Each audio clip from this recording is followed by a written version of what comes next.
Welcome once again to Lehto's Law. Here's Steve Lehto. As an attorney practicing for about 30 years now in the state of Michigan, I filed a lot of lawsuits. Most of my lawsuits involve lemon law, defective automobiles. I sue General Motors and say, you sold my client a defective car. Ford, Chrysler, likewise.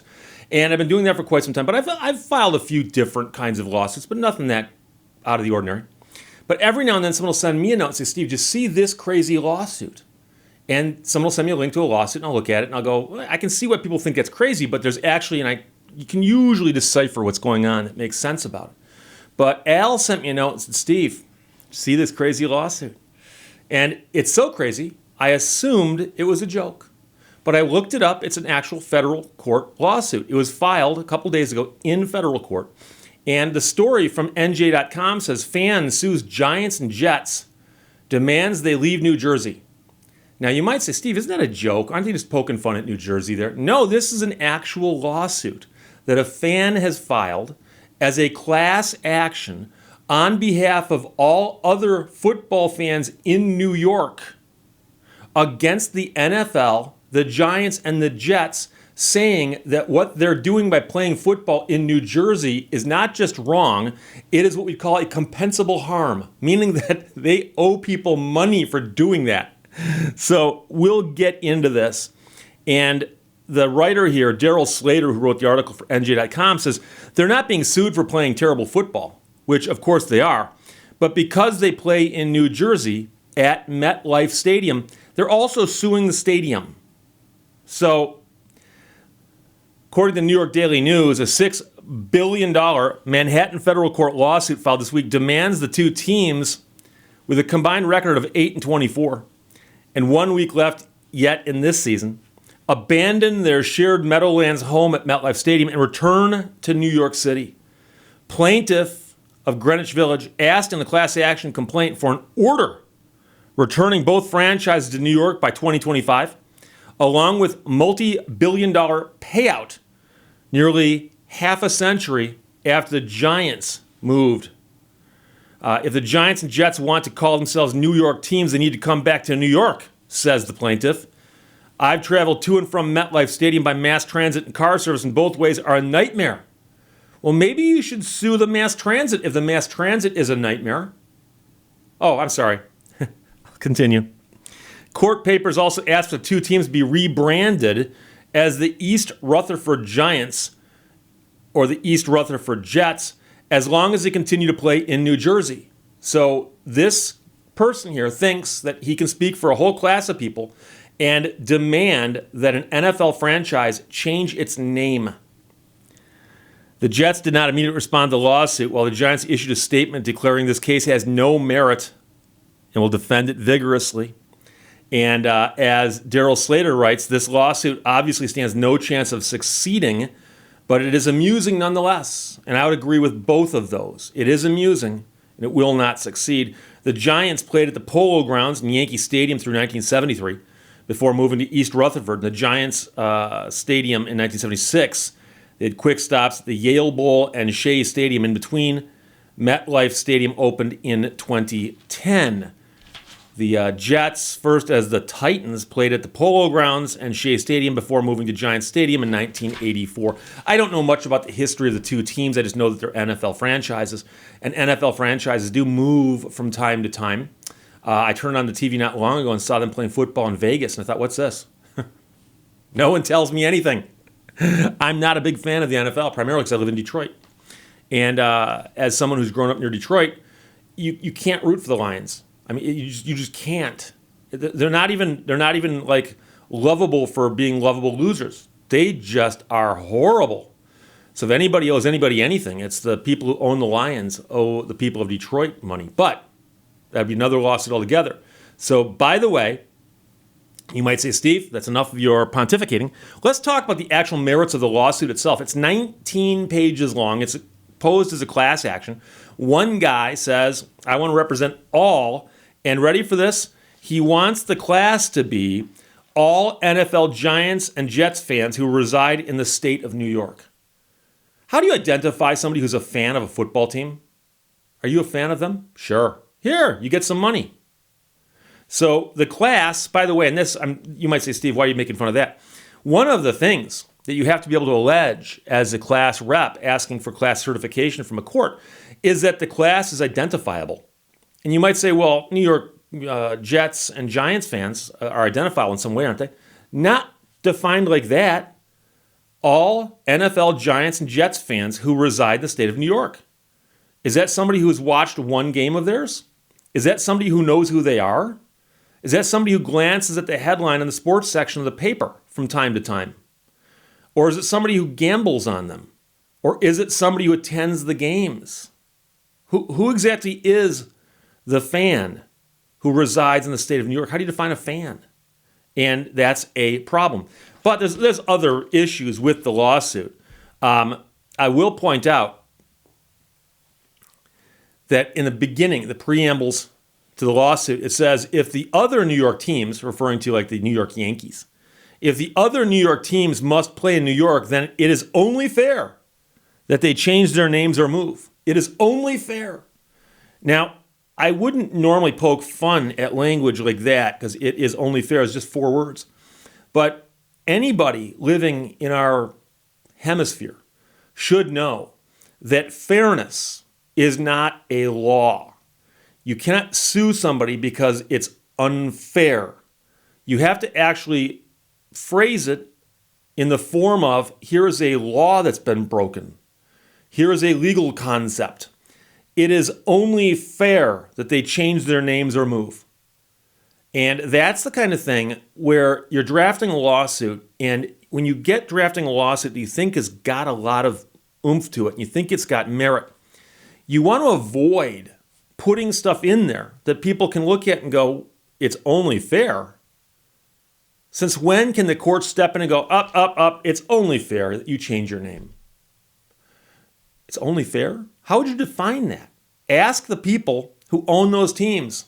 Do you think it's fair that you get to call the team what you want to call it simply because you own it? Just because you spent, hundreds of millions of dollars buying this team? You think it's fair to let you name your team the way you want to name your team? You think that's fair? Also listed among the allegations is Roger Goodell's net worth and his salary. The guy runs the NFL. It's in the lawsuit. It says, here's how much he makes and here's what he's worth. Now, there actually are rules of pleading. And when you're pleading something in a lawsuit, in a complaint, you're required to lay out the allegations and the facts and so on as best you can going in to explain to a court why it is that somebody has wronged you and owes you compensation of some sort. And it also has to include enough to where the defendant can look at it and go, oh, I understand this. I can defend myself now. Or I can decide not to defend myself and settle this case. And the question is, why would you include Roger Goodell's net worth and salary in this lawsuit? Among other things, Roger Goodell is not a defendant. Now, the NFL is, 2 football teams are, and a stadium is a defendant, but Roger Goodell's not. And I know a lot of people who are into football don't really care for the man, but his salary and his net worth are in the pleadings. If you want to see him, go look him up. They are also suing the stadium, and they point out that on the stadium's website, if you go to the stadium's website, it makes allegations such as, we are the number 1 stadium in the world. We're the number 1 stadium in the world. Plaintiff says it is a false statement for which they can be sued because there are other bigger and better stadiums. Does anybody really think that when somebody goes, we're number 1, that you should be able to sue them for that if they're not? Have you ever heard somebody say the phrase, we're number 1 in relation to sports? And by the way, number 1 stadium in the world doesn't mean they're the largest. And that's one of the things they complain about. It's not the largest. Number 1? Maybe I don't want to be in a large stadium. Maybe I want to be, a little closer to the action in a cozier stadium. They also complain the stadium hasn't got a roof. How could it be number 1 without a roof? I don't know. Maybe I like to see my sports played outdoors the way God intended. So they're being sued for saying they're the number 1 stadium in the world. But one allegation, and I'm going to quote this for you, is that there's confusion engendered by the unwillingness of the team to correlate its name with the place it calls its home. And they took that quote from another lawsuit where apparently somebody was suing the teams about something. And a judge just mentioned the oddity of the fact that a team that calls itself the New York Giants plays in New Jersey, and pointed out that there's a lack of correlation between the team's name and where it plays. And that might seem unusual, but then again, the Detroit Lions played in Pontiac for years. The Detroit Pistons played in Auburn Hills for many, many years. Now, I know right now you're saying, Steve, you just missed out on 2 big lawsuits.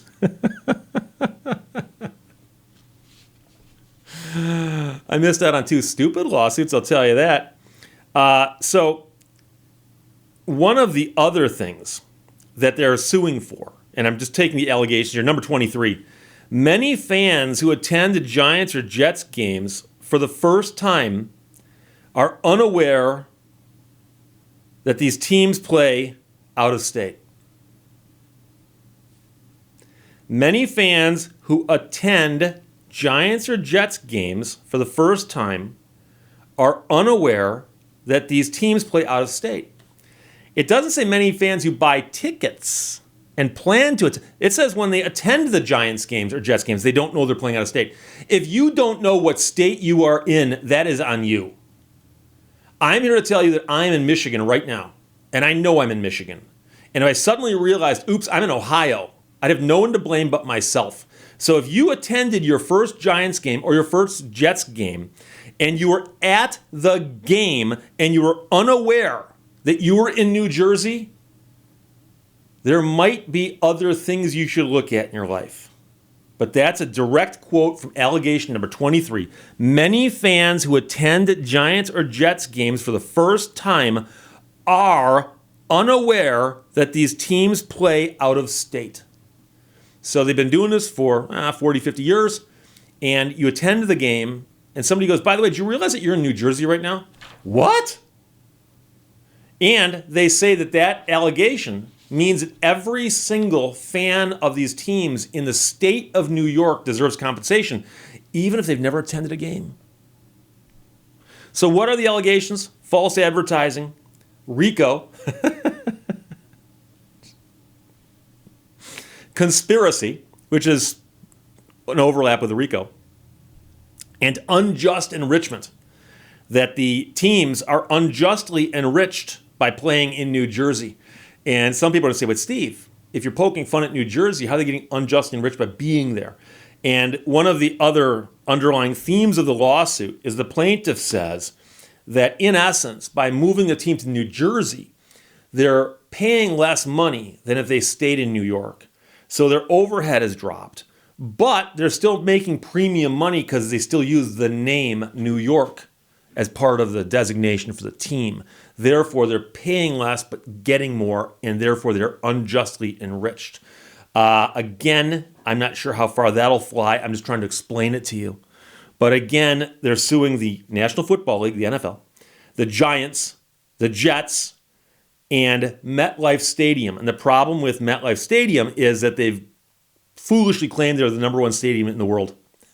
We're number 9. What are they supposed to say? So again, the class of all NFL Giants and Jets fans who reside in the state of New York, if this gets certified, and you're in New York, you might be a member of this class. But I would suggest that this is not the best lawsuit filed this year. Now, Steve, we're not that far into the new year. No, we're not. I wouldn't say this is the best lawsuit I've seen in a long time. This actually, to me, is silly. And honestly, when I first saw it, I saw the headline. I assumed it was a joke. I then went and looked at the lawsuit and saw it's been filed. It is a real lawsuit. But as I've pointed out before, anybody can sue anybody. And all you got to do is put words on paper and file them with a court, pay a filing fee, and suddenly you've got a lawsuit. I skimmed to the end to see if an actual attorney had signed it. And an attorney did. So this is a real lawsuit filed by a real attorney. And beyond that, I got nothing else to tell you about it. Because I believe it's one of the most futile lawsuits ever filed. And the only other possibility I could think of was maybe it's a publicity stunt. Maybe somebody said, if we drum up enough attention about these two teams that are kind of languishing, and maybe we can drum up a lot of interest and either sell them or move them back to New York, but make a big deal out of it. Maybe we can get that ball rolling by getting this wacky lawsuit filed. I don't know. But it was filed by a real life attorney. So where that stands is, if you want to read the lawsuit, you can read it. It's mind numbing.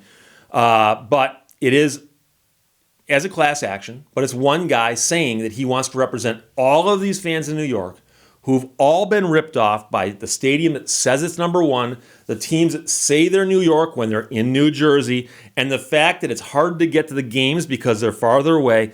And on top of all of that, many people show up at the game and discover for the first time that they are in New Jersey. Al, thanks for sending it. Fan sues Giants and Jets, demand they leave New Jersey. From NJ.com, Daryl Slater wrote it. Thanks a lot. Questions or comments, put them below. Let's talk to you later. Bye-bye. Thank you for watching Lehto's Law. Capture your daydreams, keep them safely, and think of them often.